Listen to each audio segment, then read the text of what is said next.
சாதாரண ஆயிலை விட சமையல் டேஸ்டாவும் இருக்கும், ஹெல்தியாவும் இருக்கும். Oscar is always on right track. That is why fast track taxi app உடனே டவுன்லோட் பண்ணுங்க. Summer holidays வந்தாச்சு, நம்ம GT Holidays வந்தாச்சு. GT Holidays, South India's #1 travel brand.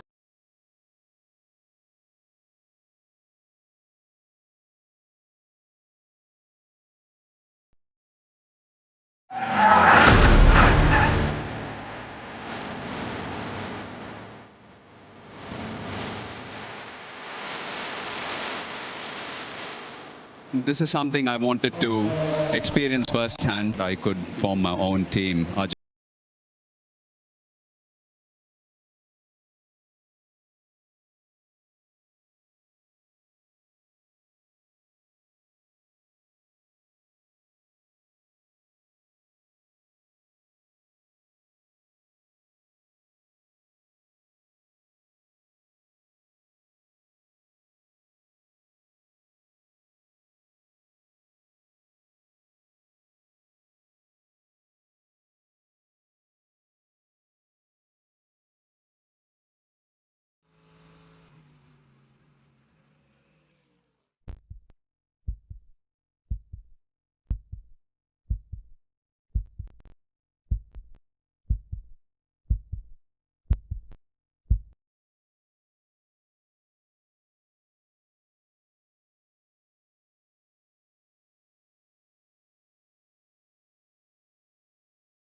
Iconic circuits that we go to. We kicked off the season just under a month ago at Mugello, where we had dry, we had wet, and we had everything in between. Might we get the same thing here at Spa?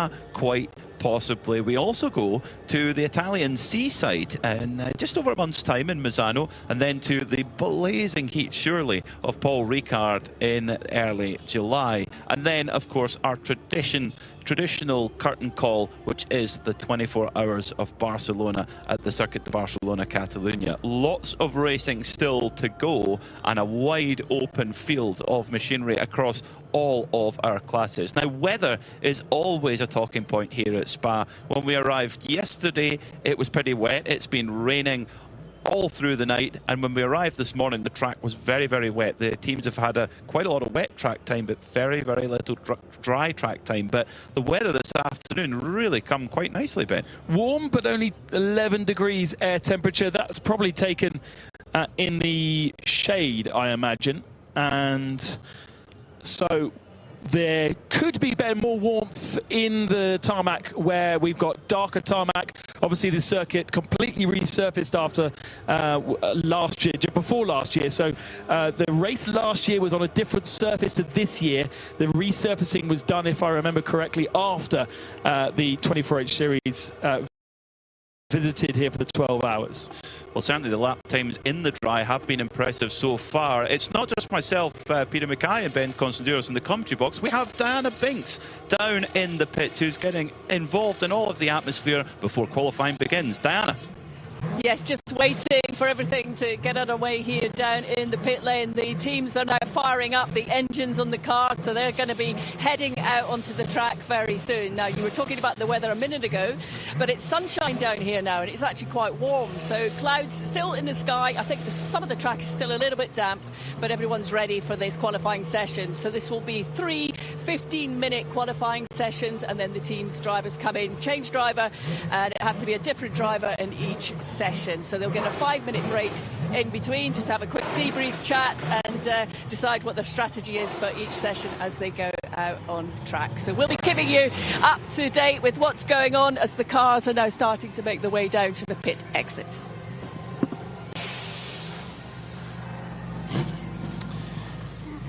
So qualifying here works slightly differently. It is an aggregate qualifying where we have 3 sessions where each team has to put a different driver in for each session, and an average time is taken across the board. In Mugello, we actually had the classes separated out to have their own track time, but whereas today here at Spa we have a much larger circuit, 7 kilometers in length, and there's a little bit more room for everybody. So in general, we can get everybody out there. So you can see TCE cars, we're getting GT3 cars, Porsche Cups. Everybody goes out and gets involved with this first qualifying. Track license allows this circuit to have 91 cars start a race if you wanted to for this particular championship.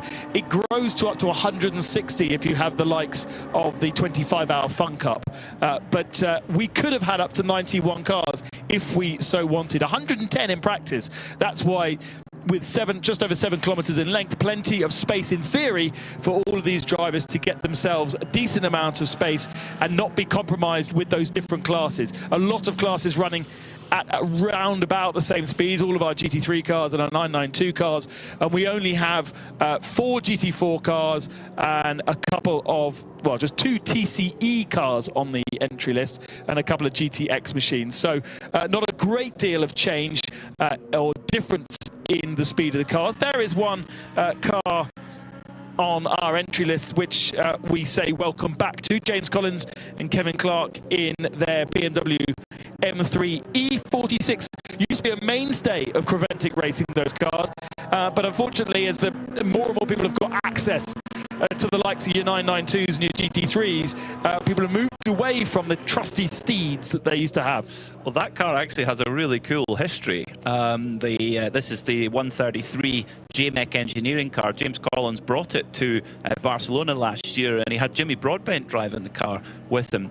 And that car is actually, it used to live in Scotland. It was owned by a guy called Ian Bonthorne, who raced it in Scottish Mod Sports and Superlap Scotland Time Attack. So it went from being a Time Attack car to a 24-hour racing car. It's painted very differently. It used to be black, blue and red, and capable of around 53-second lap round knock hill in its guise. I'm sure it's been modified since then, but really cool to see that. Ian Bonthorne from Bonthorne Security Services in Scotland. He'll be delighted to see his car out there in Spa. So in this first qualifying session, if you have an AM driver, a non-professional driver in your lineup, you have to field them in this session. So the idea being that as we go from session 1 to session 2 and then session 3, the lap times will ratchet up. It also means that the non-professional drivers, they get to enjoy a new set of tyres as well. The same set of Michelin tyres are used for all 3 sessions. The car shouldn't be adjusted throughout these 3 qualifying sessions. Plenty of track time, of course, already been had by many of the drivers. There's been 2 days worth of testing. Unfortunately, from our original entry list, we have lost a couple of cars, and mainly due to Eau Rouge. That has claimed 3 GT3 cars. There was also a prototype that was crashed there a few days ago, and that has meant the withdrawal, particularly, I suppose, of the Come To You Racing Aston Martin. The Works Aston Martin team here for the first time in Coventry. They're so excited to be part of the 12-hour series, and Come To You Racing, I think, only about 60 kilometers away from Spa, their factory, so it was logical that they would be here. But unfortunately, the car that was supposed to have Sergio Sette camera aboard was crashed at Eau Rouge and withdrawn. We also lost an RPM Porsche, but that has been replaced by a second car, and Ajith Kumar, I'm afraid, he binned a Porsche there as well, and is still on the entry list, but has moved garages for this weekend from Baz Kooten Racing. Someone's facing the wrong direction there. Yeah, just coming in between Lecombe and Malmedy. Car just a little bit delayed there. Looks like the number 925. Yes, so that's Van Berlo Motorsport. Yes. There he is, reversing off the road. Whoops, that's run by Baz Kooten, that machine. So should be Marcel in that car at the moment. You don't get a great deal of laps here with only 15 minutes in a qualifying session. It's a long lap around, you know, at the best, you know, be well, in a full dry lap we should see down to maybe 2:15 today. We saw 2:16 in a sort of drying free practice earlier on. So you know, you're only going to get out and get a handful of quick laps in, so you've got to get on with it and get out there and put the lap times. It's such a shame for Come To You Racing with their Aston Martins, Ben, because they came to Dubai with 2 cars and they didn't have the luck at all. And then when I saw them on the entry list, I thought, that's great. The reigning Spa 24-hour winner. Well, yes, also come to this 12 hours of Spa, and yeah, it's just not gone their way. The teams and drivers, they've had a lot of transfer track time, but it's been fully wet all the way through. The only dry running they've had was about half an hour, 45 minutes or so in free practice earlier on. So this is a little bit of a voyage of discovery for many of the drivers. As due to racing, they go to the top of the shop with a 2:25.542, and immediately usurped by Viper Niza Racing, Melvin Moe, their Mercedes AMG. Great to see that Malaysian squad here, 2:23.970. I think we'll see those lap times tumble even in this session, let alone throughout the whole qualifying. So they're having to learn a new set of Michelin tyres. How do those Michelin tyres work on this tarmac? This is new tarmac since they were here last year as well. And so, yes, they've had practice. Yes, they know where the circuit goes. It has gone the same way for many years now. But with practice in wet conditions, they are learning how much grip. And these gentleman drivers, mainly in this early session, really having to learn fast in a session which only has 9 minutes left on it.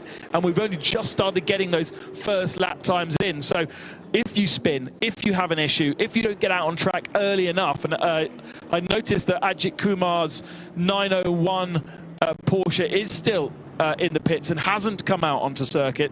We're also missing 921, which is Mulner Motorsport. They're not registered to be out on track. That's difficult because we do need a time in each of the sessions to create an average lap time to then have that qualifying position sorted. If you miss a session, then it's impossible to get that average, and unfortunately you do start at the back of the field.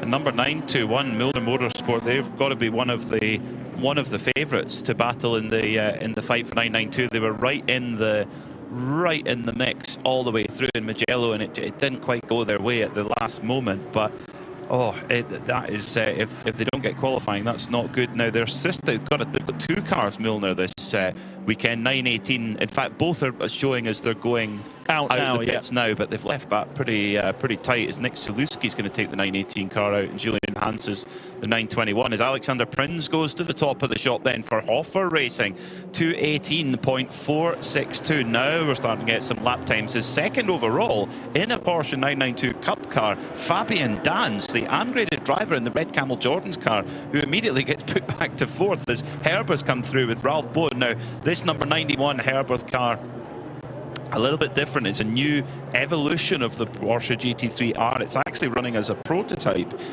this weekend, and in fact it's just disappeared off the timing screen right now. because it's running in the SP4 category, so it'll be immediately put to the back. We've got to keep a close watch on that machine. TCE cars, we've got a TCR in the entry list for the AS Best Racing team, where they've got a Cupra TCR. It's joined in TCX by one other that I can't see on my entry list. The JMAC BMW. Yes, of course. The big accident for the Continental Audi. That's a huge accident. And I'm just trying to pick where that is on it's Eau Rouge, number isn't it? 69. You're right, it is Eau Rouge. Top of Eau Rouge. We're going to get a replay here already.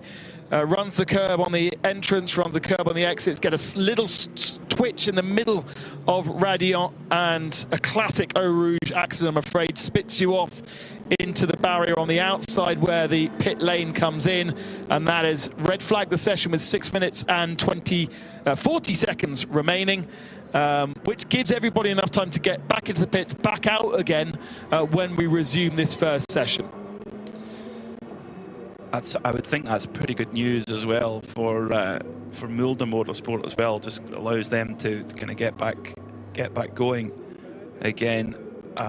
Well, that's understandably red flag in that situation. And Eau Rouge is, I mean, it's such a serious set of corners, isn't it? And it looked like there'd been, just as he was tipping into the very first left of that complex, the car was already starting to protest a little bit, and he very nearly gathered it up, but it doesn't take much. And there isn't, they've improved the runoffs there over the years, but it's, you know, if you lose it, you are going to end up in the barrier, and you'd be very lucky not to. So that's such a shame for Continental Racing. Vasily Vladikin, unfortunately, coming a cropper there. Now remember what we saw in Mugello last time out. It does take these Michelin tyres, especially in colder conditions, a bit of time to get up into temperature. We're looking in the pits with Ajith Kumar's new colours. We're going to get used to this grey machine run by Red Ant Racing now. A change in the early part of the weekend, and actually Diana's down there. Why have they not come out yet, Diana? They had, Ben, I've just been into the garage, just come out as you were talking about it, but they've had a throttle issue, so which meant that they had to drop the engine to do the repair that they needed to do. So that's why they were looking like they were just changing engine. It wasn't just the engine, it was another issue. The guys are working quite hard. They're more or less there. They've got 7 minutes of this first session to go. I don't think they're going to get out for this first part of qualifying, to be honest.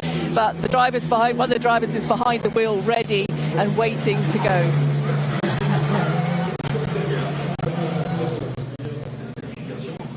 Good to see Vladikin jumping out, Vasily Vladikin jumping out of his Audi and into the medical car under his own speed. He was fourth fastest, had just set a 2 minutes 22.301, which was enough for fourth fastest. So actually, I was going to say that perhaps those rear tyres weren't quite up to temperature. They were up to temperature enough to do a half decent lap, and yeah, he just pitched it in, and the rears just didn't stick like he was expecting. That's so difficult. And of course, this is for the drivers, there is very, very little data in their brain, if you like, of what the car is behaving like through a dry Eau Rouge. They've had wet Eau Rouge all week, but to understand what you can get to, and you know, having just done a 2 minute 22, you would think that, yeah, it was just getting into the groove there. Hopefully they can get that Audi R8 LMS GT3 repaired. I did see a few Audi Sport Customer Racing jackets at breakfast this morning, so hopefully that means they've got a truck here with some parts and things, and the car's fixable. But you never know. Sometimes it can be a lottery. The car's gone into the barrier rear left side, so the front end of the car should be good. I don't think it got spat round too much to the front, and even as we look at it, the rear right doesn't look too bad. So the difficulty is any chassis damage, and we know that we've already seen a couple of teams having to find spare cars to be able to go racing this weekend after accidents here up at Eau Rouge, for RPM, for instance, for Ajith Kumar as well. But there are spare cars knocking around. There's lots of teams around this area, and so potentially still an opportunity for Continental Racing, run by Simpson Motorsport, to continue with the weekend. We don't go racing until just before midday tomorrow, so almost 20 hours to be able to rebuild a car and get to the back of the starting grid. And you know, that's one of the great things about Creventic, is just because you've had a big accident here in an official session doesn't mean your weekend's over. They can definitely get themselves back up to speed and enjoy some track time across the weekend. No, that's very important. It's, the Creventic organisation, they totally understand what the teams and drivers are looking for out of their weekend, and yeah, you don't want it to be ended if it can be continued after an accident like that. So let's run through the times then as things were, because we had quite a few indicative times there. So fastest so far is Hoffer Racing with a 2:18.462 set by Alexander Prince. 2:19.936 for Ayrton Redon for Red Ant Racing. Now, Ayrton Redon is not an AM driver, but there are no AM drivers in that car, so they can do whatever order they please. Dustin Blattner for Kessel Racing in number 8 Ferrari, 2:20.828. That's third quickest. Then in fourth, it was that Continental Audi, so they were running strongly, unfortunately, before that accident. Juta Racing 2:22.597 for Nicola Michelin in that Audi. Then it was the Ziggo Sport Tempesta Porsche. That's run by Herberth Motorsport. Myself and Diana Binks had a little peek around their garage earlier on. We got taken around by Robert Renault, which is very nice of him. 2:23.485 for Jonathan Hui. Oliver Campos, E2P Racing, 2:24.794. So the tyre repair still goes on, which is good. E2P Racing, I bumped into Antonio Cenero, one of the drivers, in the toilet, actually. We're washing the driver in the toilet? Oh, you were in the toilet when you bumped No, into I was at the sink, okay. but in the bathroom. Okay. And I was asking him about, I said, is the car fixed? He said, yeah, it's great, but it needed a whole new engine after Mugello. Yeah. And he was explaining how the engine, basically, as he went backwards, the engine just moved, and it completely cooked the engine in a brand new car. So, yeah, reminder that he had a spin, just an innocuous spin, and rolled off onto the grass, got back onto the circuit with only a little bit of sort of grass damage, and then spent the rest of the 8 hours in the garage trying to work out why the engine wasn't working. Yeah. They had cameras in the engine, they were looking at all kinds of things, turbo replacement. They'd go out for a couple of laps, try something, come back, it wouldn't be fixed. And as Peter's described there, just that rolling back motion in gear potentially ended up needing a completely new replacement engine. We've just seen that Red Ant have got Ajith Kumar's car ready to go. That's had a change. I thought at lunchtime I heard their discussion about the change of engine, but because they've moved from Bas Kooten to Red Ant across the last 2 days, I wasn't entirely sure who had the new engine at what point. New car. But a new car and now a new engine. As well as, okay, yeah. Yes. So this is Ajith Kumar Racing, changing of team. It looks like this red flag is actually going to play in the hands of Ajith Kumar Racing by Red Ant. Red Ant, of course, aren't based that far away, and they've been able to find an extra car to go. And Ajith Kumar's helmeted up, ready to go, ready to jump in the car. And without this red flag, they wouldn't have got the chance to go qualifying. Now they may well get the chance to get out there, get a lap in, which is hugely important. Hard work going on for the SPA Francorchamps circuit team here. Manitou hard at work. I feel like Manitou, we need to send a sponsorship proposal to Manitou, because they get plenty of airtime. They did at Mugello anyway, pulling everyone out the gravel. Yes, absolutely. I was also commentating with somebody here. I don't remember what it was for. Oh, it was for Formula One, and the commentator just kept name-checking Vervi Dépannage, which is the pickup truck guys that drag all the cars out of the barriers. As we take a look on the live stream, another replay of Vasily Vladikin unfortunately going into the barriers once again. And this is such an easy thing to do, just a little bit too much work at the wheel, asking too much of the car. and it breaks away from you. But Vervi Dépannage always heading out onto circuit whenever there's an issue, and then the Manitou getting to work with replacing the tyre stack. So the car has punctured the retaining wall, and the tyre stack needs to be replaced. There is a massive paddock full of stacks ready to go here at Spa. I remember when you do a full lap of walking around the circuit, it's on the outside of Pouhon. There's a big sort of tyre stack full of a stack full of tyres, and they will have picked up some of those, some spares, brought them over. They will be put into position, and then the band will go across them. I hope they're not going to try and start painting them. There is a man with some yellow paint I can see. That's unnecessary at this stage. We would like to just carry on, please. But the tyre stack is going to be put into place, and we can go back. So let's get back down to the pits then. Diana Binks has more for us. Yes, I'm in the pit lane with a very familiar face and voice. John Heinhoff, of course, is in the pit lane with me this weekend. Looking forward to working with you again, John. I love this place, I really do. I was laughed at this morning. It was chilly and it was a bit damp this morning when we came out of the hotel. I was laughed at for coming out like this. But look at this weather now. When we were in the driver's briefing, I said to the drivers this morning, look, I've come out on a sort of a split strategy. I've got cold and potentially wet, but I've gone for the dry setup in the basic level. So I did go for the dry setup. It's great. This is not ideal, Di, with the red flag.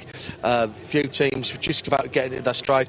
There's still 2 sessions still to go, of course, but it's going to be interesting to see what happens. This circuit is absolutely superb, and this is the best weather they've had all week. It's going to be like this across the weekend. I'm going to stay being positive. I think the weather forecast said around about 18, 19 degrees Celsius with a chance of rain. I'll take the 18 and 19 degrees Celsius because, as you know, we don't have to wear the pit lane fireproofs here because all of the refuelling is actually done right at the end of the old endurance pit. The rain I can do without, but as I said this morning, if it does rain, I'd rather have wet legs because your skin's waterproof. Otherwise, you'd soak up the bath, wouldn't you, when you got in, rather than damp jeans. So I'm staying with this. I'm going with this. This is my weekend look. And we are looking forward to a splendid weekend of racing. I can honestly say you will never get me in shorts in the pit lane. I can guarantee that. It's not something people want to see either. So I'll stay with that. John, I was talking to some of the drivers earlier before qualifying got underway and sort of really talking. We know it's a 12-hour race that we're going into, and some drivers are of the mind, you know, it's not overly important where we qualify because so much can happen and will happen during the race. And I understand that.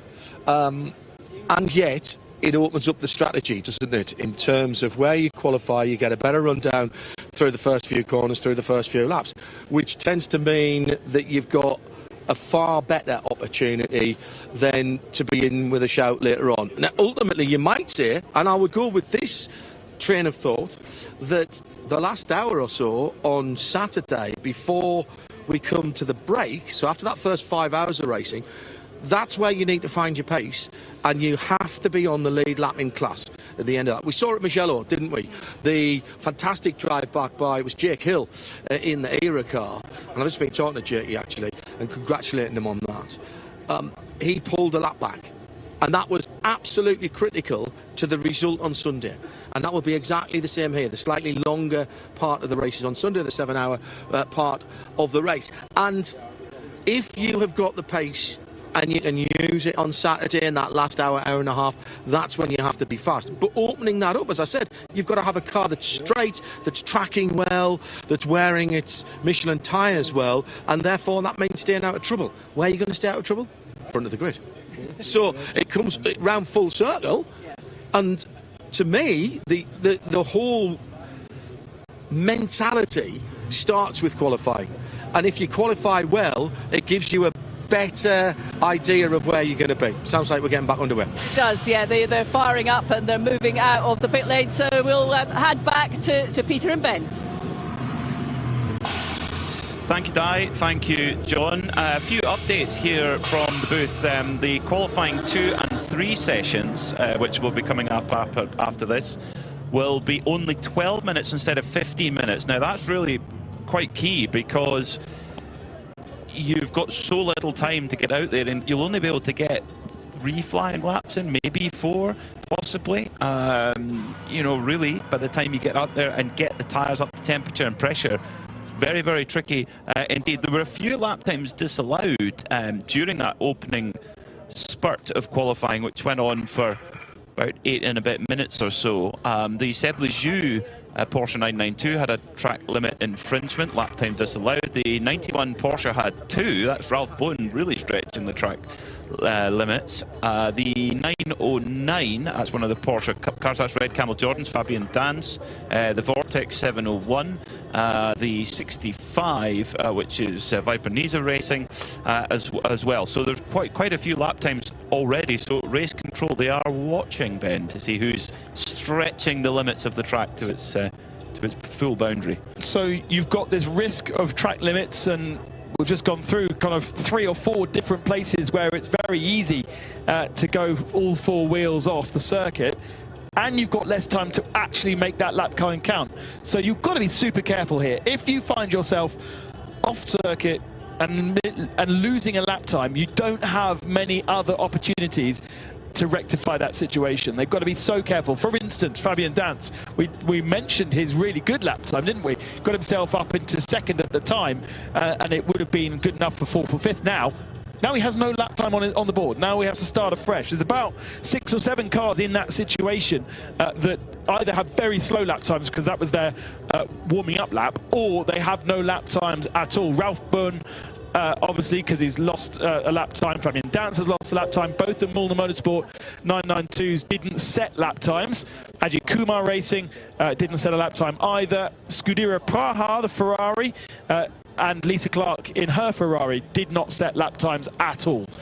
So we are now queuing up at the end of pit lane. Cars have been allowed to be released to go down to the end of the endurance pits. Remember, in Spa, you've got opposite the start and finish line for Formula 1 is the Formula 1 pit lane, and then as you go down towards Eau Rouge on the right hand side, you then have the endurance pit lane. We don't have cars in the endurance pits as such, but you do, for instance, for the Spa 24 hours, and whenever you're here, for instance, when in Formula 1, that will be Formula 2 pit lane and pit garages. That is where our refueling happens, and our refueling bays are at the end of the pit lane. But what it does mean is the pits are insanely long, and it does take a long time to go in, go out, get fueled. So I mean, Mugello is quite long, right? Because it's quite a long straight. But Spa, it costs you a lot to do a pit stop. And I think that will affect the strategy. You know, we know certain teams have different approaches going whether you pit under a code 60 in the race. That's something that's different here in the Michelin 24-hour series, where we don't have safety cars. We have basically a whole field neutralisation where everybody goes down to 60 kilometres an hour. And at that point, you can come into the pits, and in nearly all cases, you can fill up 25% of your fuel allocation. Some get a little bit more depending on the type of team that they are. But in general, that's what. But you'll still see teams taking that option as often as they can if they're under code 60 to come in and get the pit stops done. Whether that'll be the case, I think that might actually be even more exaggerated, because a green flag pit stop here is going to cost so much time, because it's such a long pit lane. So there's a big queue of cars ready to go, led by Julian Hanses in the 921 Milner Motorsport car. Of course, a local race for Milner Motorsport as well. A team very well known at the Nürburgring Nordschleife, which isn't a million miles away either. About an hour's drive. It's amazing, isn't it? Two iconic circuits so close together in 2 different countries too. Now got one a Fendt tractor. Not entirely sure what the role of the Fendt tractor is, but some great high-speed reversing being shown. He's up at La Source as well, so not close to the scene of the accident, which the tyre stack has now been replaced, but where the impact was with the Audi, that has moved all of the rain that was in those tyres onto the ground. So these cars have got to be very, very careful as they exit pit lane. They are allowed to release the pit limiter at the bottom of the of Eau Rouge, so as you cross the river, so you can then accelerate up the hill. but you are going parallel to Eau Rouge on the right-hand side, in between the white lines, and then as you just crest the rise on the left, that's where all the water is. So super careful not to spin up and find yourself spinning in pit lane and going into the wall. We still got 6 minutes and 40 seconds remaining of this qualifying 1 session before we then move in to qualifying 2 and 3. And as Peter said, that's been reduced in time to 12 minutes. And if we get a much longer delay, they could be reduced even further. Yep. Because, of course, as you mentioned, we do have a curfew here that we've got to be aware of, and there's lots of other racing going on. The Prototype Cup Germany are part of the package this weekend, and also Caterham 7 racing, which we'll have coverage of a little bit later on Preventing Motorsports TV, and I believe on RS1 as well. Unfortunately, a very sad-looking Simpson Motorsport Continental Racing Audi has arrived on the flatbed. The rear left tyre bent well out of shape, but the Simpson crew, they'll go to work and they'll do their best to try and get that car prepped and ready to go racing tomorrow. And you know, as a GT3 car as well, starting from the back, it's not a total disaster. I think the main thing is get to the start line tomorrow. The team already having a look to say, okay, what parts do we need? Right, get into the truck, get in the queue for the spare parts truck. I think, as we speculated, the front end looks undamaged, which is great news. Haven't managed to have a look at the rear right. It's the rear left that's taken most of the impact. The annoying thing for Simpson is they're not a local team, so there's so many Belgian, German teams that could be going back to their factory or easily getting spare chassis or parts from home. Simpson Motorsport, UK based, it's not like they're going to be driving overnight back to the factory and getting themselves a spare car. So if they need a spare car, then it's going to have to come from somewhere around here. I wonder if Come To You have still got an Audis knocking about. They used to have a lot.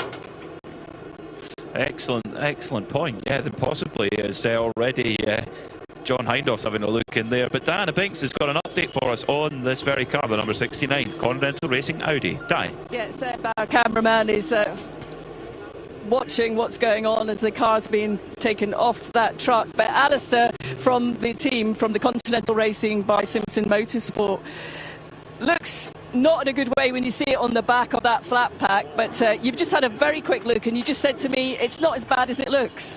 Well, we've got to bring it into the garage and inspect it properly. We need to see what needs repairing, because the priority is we need to put a safe car out tomorrow. So first of all, it's going to be a lot of work for the lads over the next few hours, see where we're at, and then we've got to make a decision on the best steps for tomorrow's race and whether we can get back out. We hope to be out, but for now it doesn't look brilliant. Doesn't from this side, as we just see some of the bodywork coming off the car now as your team are sort of dealing with what they need to. What was the sort of feedback from, I don't know which driver was behind the wheel actually when that happened? So the feedback was that he didn't actually say anything on the radio. We checked he was okay. We got back from that. He's obviously gone back off in the to the medical centre. Julian, team manager's over there, just making sure he's okay now, and yeah, we'll see what happens from here. Hopefully we can see you tomorrow. Yeah, we'll just move out of the way while they get the car back in to the garage. Thanks very much for that, Alistair. I'm sure that your guys, if they can do it, they will get that on track if they can. Oh, of course. We've had a lot of late nights recently. Engine changed last night. It'll just be another one to add to the list. Well, you're still smiling. That's a good sign. You've got to smile through these things, haven't you? It's motorsport. Okay, best of luck. Thank you. Brilliant spirit there from Simpson Motorsport that they're going to have a go and hopefully try and get that car repaired. Let's see. With an engine change already that's under their belt. Difficult job. Yeah, changing one of those big 5.2 litre V10. There's the crew's still just getting all the tyre stacks ready, and the thing is that has got to be absolutely right before we send cars back going again. We have a notification that in just around 4 minutes time the track will go green again, and they've now informed us that there will be no qualifying 3, so there'll be a long qualifying 2 session, but there will be no qualifying 3 session. How that affects which driver is allowed to take part in qualifying 2, you probably know the rules better than me, Peter, but qualifying qualifying 2 usually has... It's free after that. It's free after that. The only restricted session, if you like, is this one, session 1, where if you have an AM driver, you must put them in the car. However, if you have a car full of AM drivers, obviously put whoever you like can win. But so that could definitely change the strategy. So there could be some drivers quickly getting their helmets and gloves on right now, because there's lineups like Aero Motorsport, for example. They potentially could have been putting. They've got to run Dwight Merriman in this first session, but then they've got the choice of Carl Tilley, Jake Hill, and Ryan Dalziel. You would think that they would have had, Jake Hill and then Ryan Dalziel in based on their gradings. But now, do you put Ryan Dalziel in, or do you? The thing is, Jake Hill's been so impressive, but then, there's lots of examples of teams up and down the road now where they might have been putting their professional driver in the final session. Now they might bring that forward. So let's see. Diana needs to have a look in the pits to see if anyone's tossing coins or playing rock, paper, scissors, because I imagine for some teams it will be a little bit like that. As you say, I'm not sure who I'd put in between Ryan Dalziel and Jake Hill. Jake's got plenty of experience around this circuit in classics, not in GT3s, because he is quite new to the world of GT3 racing. Last weekend he was at the members meeting at Goodwood driving Cortinas, and then he's been testing British touring cars in between times because they had their launch day. So he's been in all kinds of machinery. But there is lineups across the board. What about the venture team where you've got Matthew George and Matthew Higgins? They're kind of equal, basically. So I think the only way to decide is a bit of rock, paper, scissors. That's where the team manager's got to have conviction and say, right, in you get, off you go. I would think that Herbeth Motorsport, they'd likely put Lauren Heinrich in for their number 91 SP4 class Porsche 911 GT3R. If you're wondering what on earth is an SP4 class, that's a prototype class. So the new version of the Porsche 911 GT3R, of which we have a few in the field this weekend, that is an evolution version which hasn't actually been officially homologated yet. It's still a prototype effectively, and will be homologated for the 2026 season, and it's in testing at the moment. It is very much an Evo kit, so it's a set of parts that you apply to an existing car. But that they're testing it this weekend. We saw it with the BMW M4 before it was officially homologated. We saw that run at the Sebring 24 Hours in 2021.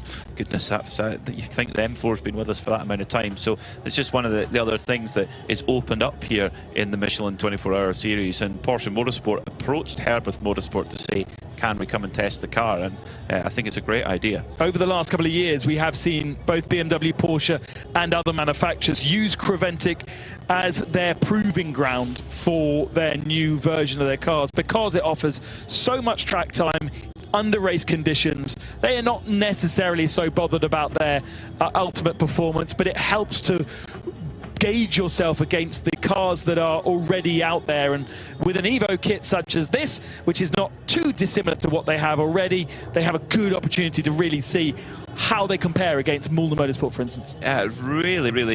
Really interesting, actually, Herbeth, how when we were speaking to Robert Renner earlier, he was talking about all the little changes as the green flag comes out to get this qualifying session back underway with that Herbeth car that we're talking about, this new for 2026 prototype, with all the different changes to it, the little changes to the floor to improve cooling in certain areas, cooling for the gearbox, etc. Changes to the kinematics to try and reduce the pitch sensitivity of the car, electronic changes in terms of a little bit of changes to TC and ABS. A lot of it's to do with the electronics.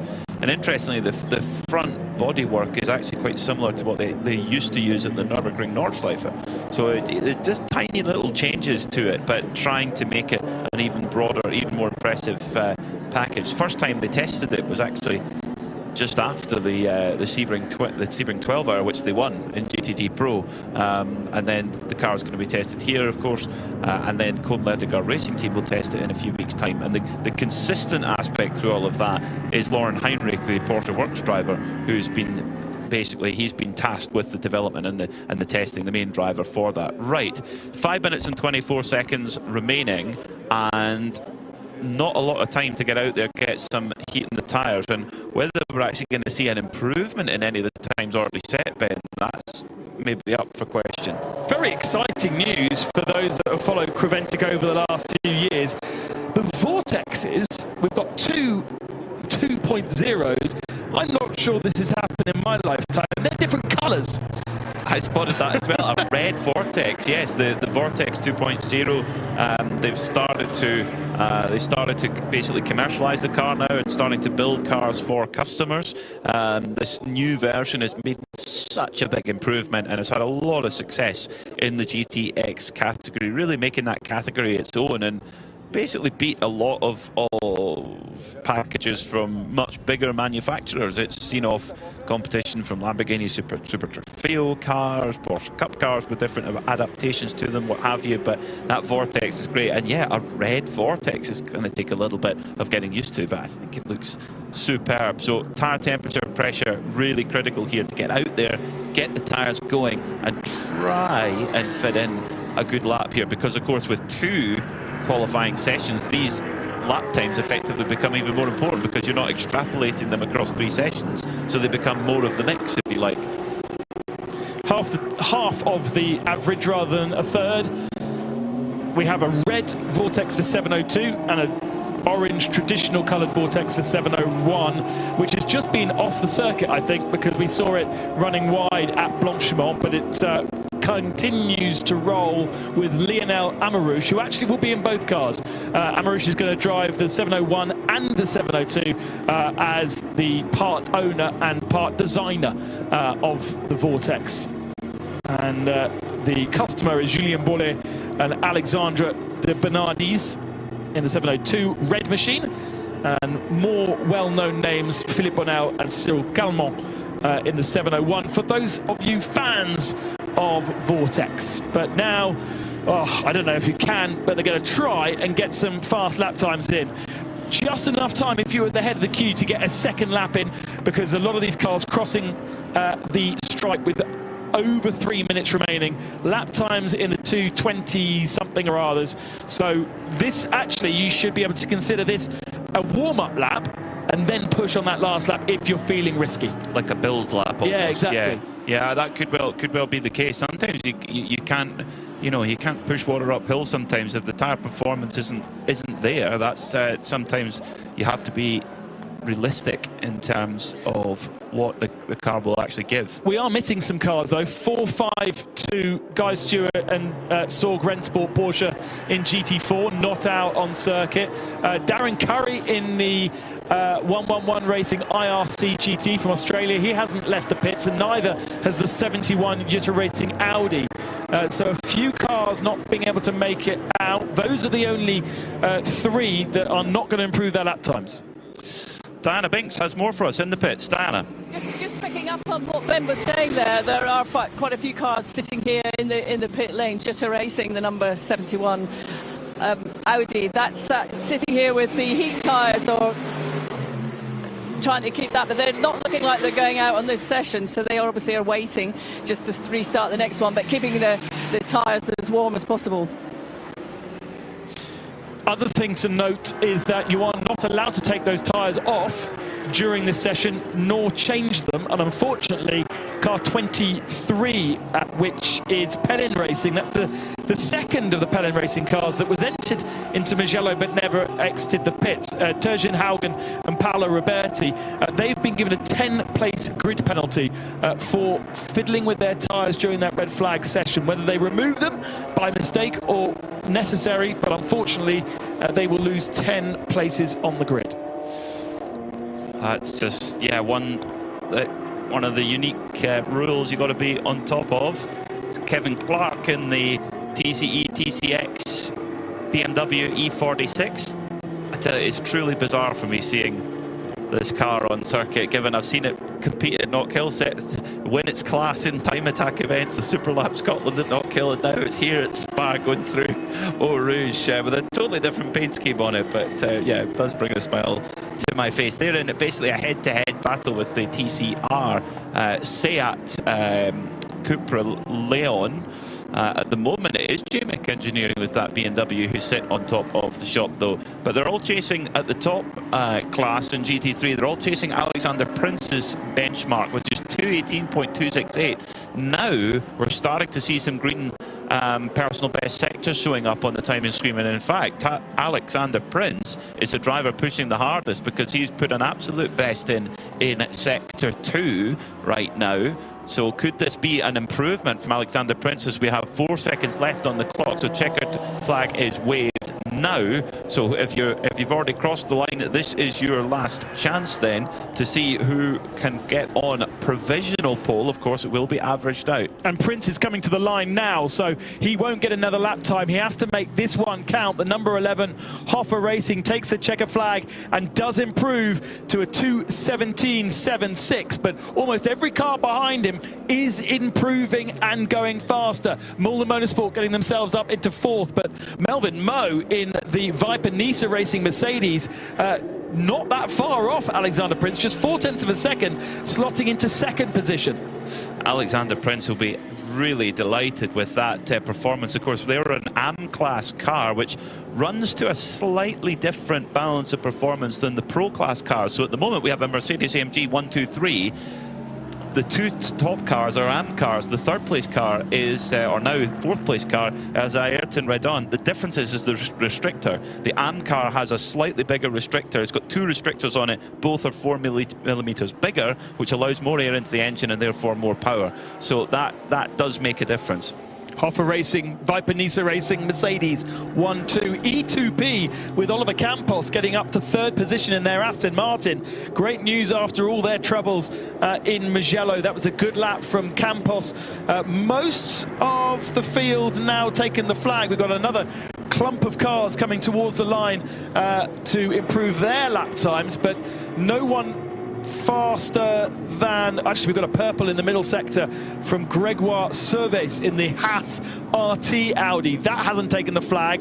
That could be a challenger for provisional pole here. He's just coming through the bus stop chicane at the moment. Let's see what Gregory Servet can do here for Haas RT. We didn't see them in Mugello. Fantastic to have them back here in this 12 hours of Spa. They're partly home race. Over the line then comes Gregory Servet, not quite the quickest, a 2:18.003 then. And Gregory, I remember he was called up to race for Haas RT for his first ever GT3 race 2 years ago at Estoril, and he was planning, him and his partner were planning to buy a new sofa, and that went out the window to pay for his entry for so expensive sofa. Yes, it was. Well, quite. You can spend a lot of money on a sofa. Clearly. You can spend probably more on GT3 racing, but that was the team, I believe, have a lot of good fun with them, winding him up about this sofa that never quite appeared. But putting in the time there with a 2:18.003. So Alexander Prince, though, quickest. We saw that at Mugello, didn't we, where he was the standout driver amongst a lot of the AM cars. And at the moment, we have AM cars 1, 2, 3 and 4. So for the Mercedes AMGs and the Audis, they're naturally aspirated cars, so they run a slightly bigger air restrictor if they're an AM car, which gives them a little bit more air and a little bit more power. The E2P Racing Aston Martin is also an AM car. It will run just slightly higher turbo boost than an equivalent Pro car. But job done for Alexander Prince so far. What we're getting, though, is a couple of lap times being taken away from drivers, and of course only 1 lap time set. So I'm afraid Scuderia Praha have had their fastest lap time removed. They're also the Cupra 102, they've had their best lap time removed, and Ziggo Sport Tempesta Racing, there's a new name to get our head around, 193 Porsche, they have had their best time removed as well. So I'm hoping that's it, but that does just remove the potential. Denis Vasek for Scuderia Praha, only 10th after that removal of not necessarily his fastest lap time, but the lap time in which they infringed track limits. Looks like the 91 Herbert Porsche, they're going to put Lauren Heinrich in for this final qualifying session. I didn't quite catch the driver going into the Hoffer Mercedes. Hassarty get their lap time removed as well, I'm afraid. So that was Gregory Servet, and that puts him down all of a sudden to 14th. And it goes from a 218 flat to a 222.9. Oh, track limits. And it's at Blanchimont, so running wide on the exit of Blanchimont. In a Formula 1 car, easy flat, you don't need to worry about track limits there, but in a GT3 car where the car is almost floating over the surface, you want to go flat out. You think you can on fresh new tyres. You might get a little twitch. You might simply just run wide, 4 wheels off, and instantly that time is disallowed. So it is flat through there, though.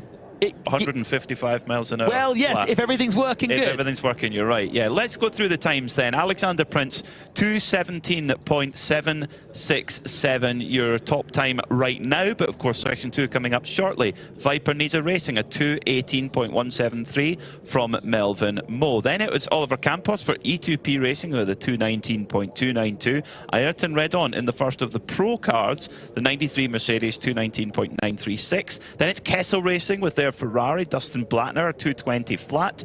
Milner Motorsport, what a lap from Julian Hanses, 6th overall in a Porsche Cup car. Amazing. It's actually just gone slightly faster than the number 91 Herbeth Motorsport car. That's the new for 2026 prototype of the 911 GT3R, driven by Ralph Bowen. Milner Motorsport's 918 car, also 8th overall. Fantastic stuff. Red Camel Jordans, they sit in 9th right now with Fabian Dance, and Scuderia Praha sit in 10th. Well, we believe they still stay in 10th after that slight adjustment in the times. Continental Racing, unfortunately, the 11th fastest time, but it won't mean anything because their car is very much damaged after that incident at Eau Rouge. Ziggo Sport Tempesta Racing are 12th. Then it was Duta Racing, Haas RT, Seb Lejeune, Homeguard Motorsport, RPM Racing, ARC Bratislava and Proton Huber. Then it was Pelin Racing were 21st, followed by Ajith Kumar Racing, Escuderia Freya Ferron, Era Motorsport, Haas RT, Van Berlo, Hamofa, the 2 Vortexes, and Pelin Racing rounding out the top 30. As we go green flag for the next qualifying session, let's quickly get down to Diana Binks. I'm at Hoffer Racing with Alexander Prince, who's just jumped out of the car. Alexander, that was a disrupted session, but how satisfied are you that you set that quickest time to take provisional pole for the moment? Yeah, really satisfied. It was the first part of my quali. I went out. Like always, we tried to figure out where the best position for myself on the track. It went quite well in the first part. Then I got the red flag. And then I got a little bit worried inside the car because, for sure, the tire's cooling down. And then I know all the other guys behind, they will push like hell.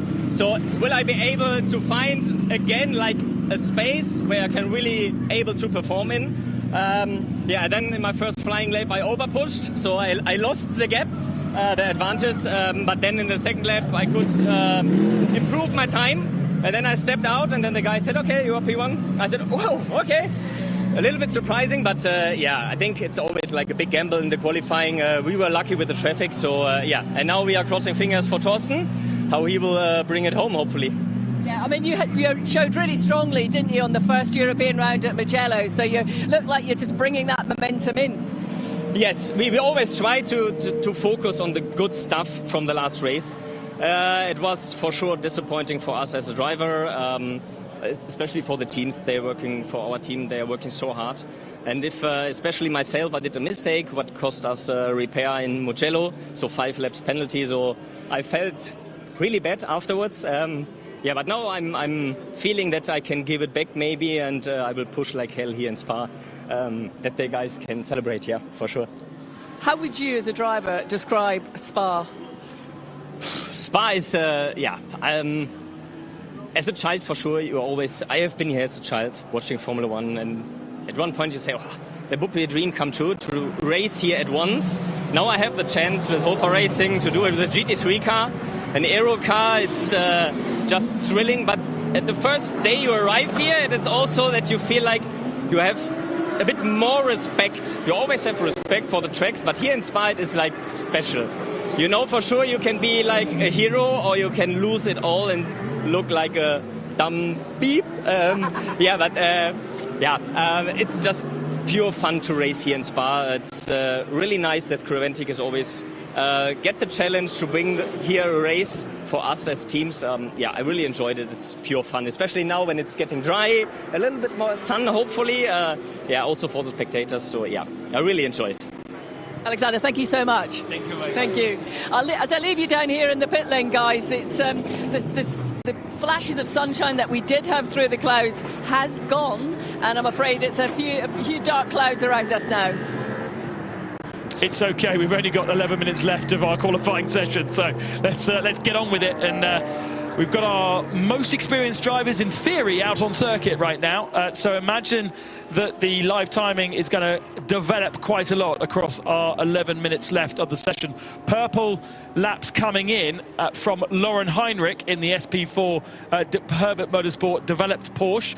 We've also got Felice Yalmini with the purple sector, but he's not yet on a fast lap. The car on your screen is Torsten Kratz, who's taken over the Hoffer Racing Mercedes, and at the moment with a 0.4 of a second advantage over the rest of the field. Torsten Kratz, a 4-time winner in class at the Nürburgring 24. Like many of the Hoffer Racing crew are, they've raced a lot at the Nürburgring over the years. Still getting the car up to, getting the tyres up to back to their temperature and pressure again, just having to just dab the brakes before going into Blanchimont. Still a little bit on tiptoes, really. So Torsten Kratz for Hoffer Racing, Douglas Cole for Viper Nisa Racing, Antonio Cenero is taking over the E2P racing car, Kobe De Bruyker for Red Ant Racing. Look out for Martin Rump as well in the leading Porsche 992 Cup car as well. Torsten Kratz over the line then. It's a 2:18.192. Strong opening lap there of this session. But just as I say that, Lauren Heinrich goes to the top with a 2:18.398. That's the quickest time we've seen so far. In fact, no, it isn't actually. Torsten Kratz 2:18.192. It's actually quicker than Heinrich has gone. So the Mercedes looking really strong right now, and it does run as the heaviest car in the category at 1,340 kilos, but it's got great power and great torque. And I tell you what, when you're dragging up that hill all the way from Eau Rouge, all the way up the hill, all the way to Lacombe, you need grunt there, and that's exactly what that Mercedes has got. Martin Rump on the average times, now this will adjust. The Milner Motorsport leading Porsche Cup car is now second overall, as is third overall the Red Camel Jordan's Porsche Cup car. And this is where I expect the pro cars to come into their own, because they're not having to combine their lap times with a Silver or an AM driver, although you would expect that to have played out more obviously in the first of our sessions rather than this one. But I did have a look at that 921 and thought, oh, Martin Rump's in there. Well, that's going to be a very fast car, and it has been proven so far, but only 14 cars with a lap time right now, and so far green flag throughout the session. 8.5 minutes remaining. Plenty of time still to improve. Remember, these Michelin tyres in 11 degrees of temperature, they take a couple of laps to get up to their peak performance. Nick Saluski, the Nürburgring star, has taken over the Milner Motorsport number 918. It was quite a late entry, or late confirmation of entry, at least. And at the moment, they're sitting 7th in class as Lauren Heinrich. This is very much his baby, the new evolution of the 911 GT3R.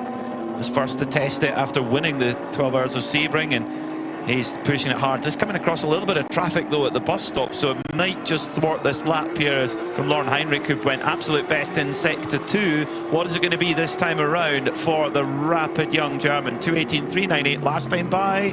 2:17.9, so that's the quickest time we've seen so far. But on the averages, Hoffer Racing go back to the top, because Torsten Kratz, his best is now a 2:20 flat. So might we see a surprise pole position here from Hoffer Racing? What a story that would be for that family team.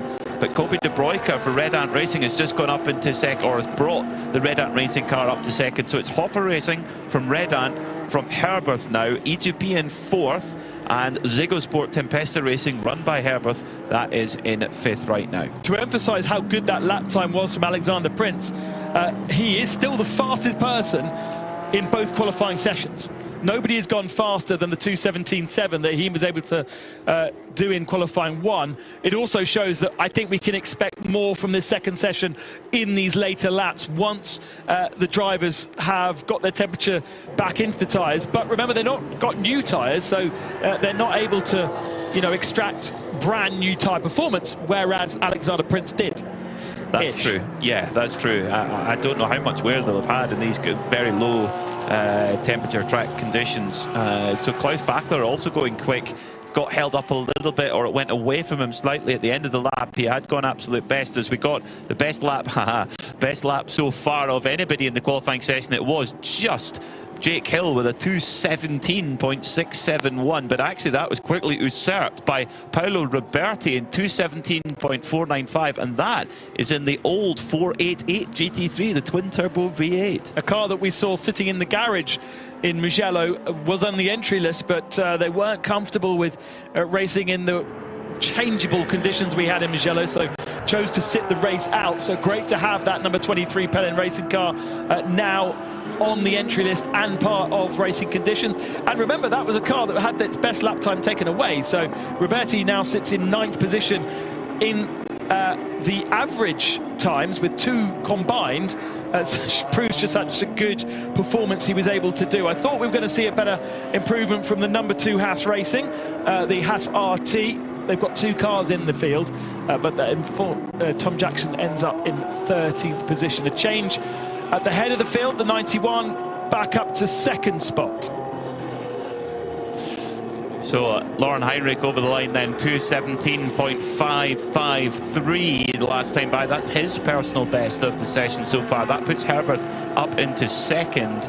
Now, with being in the SP4 class, they may well not get to start there. They may start behind all the other cars, but they're here purely to test and to develop that new Evo package for that 911 GT3R, and that dazzle camouflage livery, black and gold dazzle camouflage. Of course, Herbert, they're kind of become known for their black and gold colours, which they had such success with last year. Unfortunately, getting yet another track limit infringement. It's for the number 56 Scuderia Praha car, the Ferrari. That's Joseph Kral, and that puts that car quite far down the order. In fact, all the way down to 34th overall. So Joseph needs to get a shift on and get a good lap in. And it's for turns 19 and 17. That's where the monitoring seems to be happening. We're not getting any lap times being deleted from the early part of the lap, from Pouin or from Eau Rouge Radiant, where we do tend to see cars running off the circuit up there, but it has to be verified by a race official. It isn't an automated system, and there is a race official monitoring and watching cars going 4 wheels off and then reporting that to the stewards. And it depends on how many officials you've got to be able to cover how many corners, and it looks as though they're doing turn 17 and turn 19. Traffic for our fastest 2. Kratz and Heinrich on the same part of the circuit, coming through the end of the lap with 3 minutes and 40 seconds remaining. And Heinrich was on a blazer too. Yeah, I think this is not going to be improvement, whereas De Bruyke and Antonio Saintero in the Aston Martin both could be improving from 3rd and 4th. Well, I mean, for E2P Racing, their Mugello could not have gone any worse. They've been running, in previous seasons, they've been running the older version of the Porsche 991.2. I mean, quite an old car, and doing the best with it. And then this year, new program, brand new Aston Martin Vantage AMR, and the engine goes in the first event. I mean, how can you count for that? So a great lap here from Antonio Sainero will put him up onto 3rd place there. So great job from the young Spaniard. All Spanish team, of course. It's the E2P is Escuela dos Pilotos, which driving means school. Driving school, yeah. Or school for drivers, maybe more accurately. Christopher Frogge sets the best lap time we've seen of anybody across both sessions. 2:17 flat there for that driver in the 193 Ziggo Sport Tempesta Racing. I've got a feeling about them this weekend. They've got a good driver lineup. They've got Luke Hartog in the car. got a great team running the car. Herberth know how to set a Porsche up to win here, particularly, and strategy-wise, they really know how to run a winning car in 24-hour series racing. So let's see. But with this could be it. 2 minutes with 2 minutes 12 left on the clock, and the 29 Ferrari, the Pellin Racing Ferrari, is in the gravel trap. Unfortunately, now that'll be Gelmini, won't it?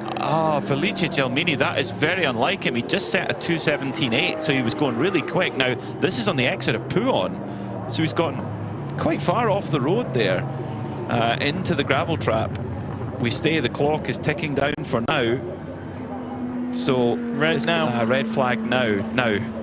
Well, and I don't see us going back green if there's it's been put. The clock timer's still going, but I don't see us going back green with only 1 minute and 36 left on the clock. So that could mean that Hofer Racing start on overall pole position if the session will not be resumed. So we're getting confirmation of that now. Session will not be resumed. So that means then that the family team, Hofer Racing, are going to be on pole position. So Michael Kroll, Alexander Prince, Chantal Prince and Torsten Kratz are going to start the 7th Michelin 12 Hours of Spa on pole position. What a story.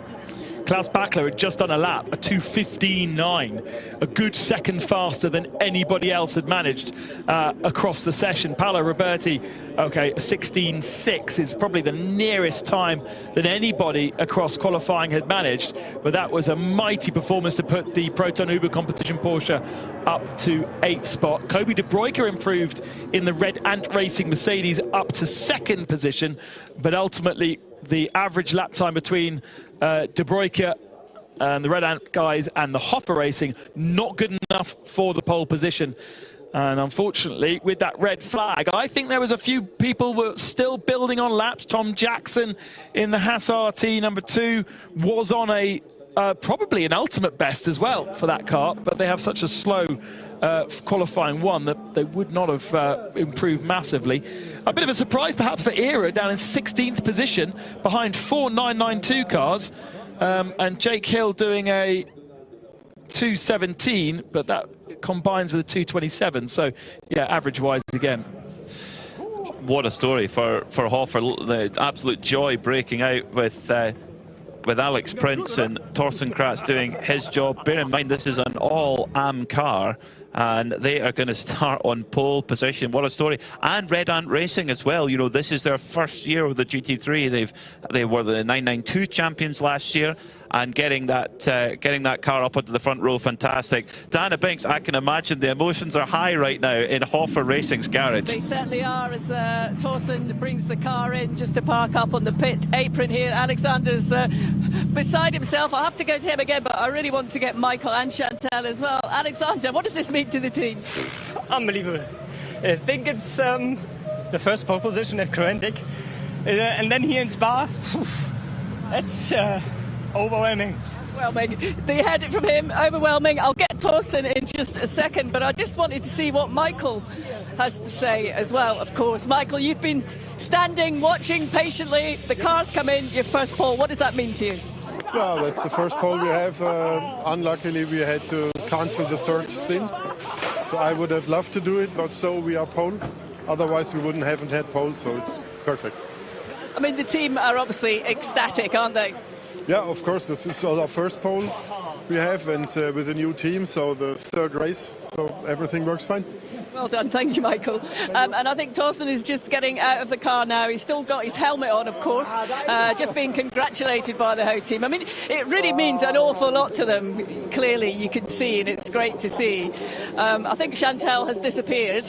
She has definitely disappeared, but we'll speak to Torsten in just a second when he takes his helmet off. If you bear with us for a moment. But yeah, great excitement down here. It's just lovely to see. That's what we love in the 24-hour series. It really means an awful lot to everyone involved, of course. They put in an incredible amount of hard work. So, Torsten, sorry to just jump in as you've just been relieved of your helmet. Yeah.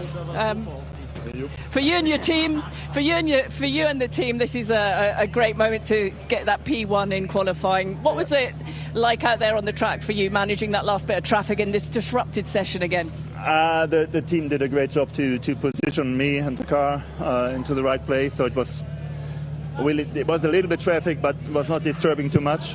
So and Alex did a great job in the first qualifying. So we just have to maintain this. And I was happy that you get this. I think there were 2 fast laps, and it was enough. I thought on my dash that it should be enough to keep the lead. So the team did a great job. So we had so bad weather on Wednesday on the test day, and also this morning. So you have not really too much time to set up the car in the dry conditions, and the car was fantastic. So it was really easy to drive and a lot of fun. I mean, it's a strong performance from the team, but also a strong performance from this car. Yeah, definitely. I mean, it's the first time that I'm driving an AMG. It's a bit more, let me say, a bit more lazy, like compared to a mid-engine car. But it's so safe to drive and easy to drive, powerful. So it's quite easy to understand what the car would like to have to be fast. And yeah, here is the result. That's where, I guess, as a driver, it gives you much, extra confidence when you know that you've got that underneath you. Yeah, definitely. So even if you go to the very limit, this car is very fair to you. So it's really, it shows you what will happen, and it's quite easy to control. And this gives you a lot of confidence. So you can be fast from the first moment, and that's good. Great. Thank you very much. Well done. Thank you. A huge well done to Hofer Racing. What a story. I did wonder if it might be their first ever pole position in Creventic. So they will start on pole position tomorrow alongside the Mercedes of Red Ant Racing. E2P Racing, 3rd in qualifying. Fantastic for the Spanish squad. What a bounce back from Mugello. Herbert Motorsport with their prototype Porsche in 4th. Then it was Ziggo Sport Tempesta Racing in 5th. Scuderia Praha will start from 6th. Then it's Kessel Racing, Proton Huber competition. And then the first of the 992s is Mulna Motorsport, who upset the informed team of Red Camel Jordans. That is going to be a battle which rages on until the checkered flag on Sunday evening. Starting in 11th, or qualifying 11th, is the Jutta Racing Audi, alongside Pelin Racing in their 23 of Paolo Roberti. Haas RT, their cars qualified 13th. Then it was Nick Saluski for Milner Motorsport in 14th. Continental Racing, we just hope we're going to see them at the start tomorrow. Hopefully they can get that Audi repaired after that incident at Eau Rouge. Seblejew Racing up there at the sharp end of 992 as well. Era Motorsport qualify in 17th. Then it was Haas RT. RPM Racing, a good recovery from them after an incident earlier in the week and getting on up there in one of the top ranked AM cars. They will battle it out again with Ajith Kumar Racing. It's going to be Mugello all over again. So that's the first 20 cars. Qualifying 21st was Holmgard Motorsport with their Porsche 992. Felice Gelmini, 22nd, unfortunately bringing out that red flag late in qualifying, but they've got a quick race car and some good drivers in there too. Van Berle Motorsport qualified 23rd. Then it was Viper Niza Racing, the IRC GT 111 Racing, all the way from Australia, 25th. Neunun Elf, great to have Neunun Elf back. They're in 992 now. They used to run in the GTX class, now in 992. Scuderia Ferron were 27th. Then it was Vortex 28th. Hamofa, they are your pole sitter in GT4, and your TCE pole sitter is JMEC Engineering. James Collins doing the job there, taking over from Kevin Clark to put themselves on pole position in their category. Fantastic stuff from that squad. Great to have them here in Creventic. Well, there were some highlights, there were some thrills and spills. Let's have a little talk through what happened in that interrupted qualifying session. So all seemed calm at the start of qualifying, with nice sunshine, although the clouds are just starting to come across now here in Spa. But unfortunately, the tiniest error had the biggest consequences for Continental Racing. Vasily Vatican ending up in the barrier. Red Ant Racing, amazing job to get the Ajith Kumar car back and going again and ready for this qualifying session. Hofer Racing, Alex Prince did his job by putting in a red hot lap time on new tyres. And then, of course, quite a gap until we got back out on track, and it was down to Torsten Kratz to do the business for Hofer Racing. Despite some superstar drivers being in the lineup, it's Hofer Racing, the family team, who are on pole position for tomorrow's Michelin 12 Hours of Spa.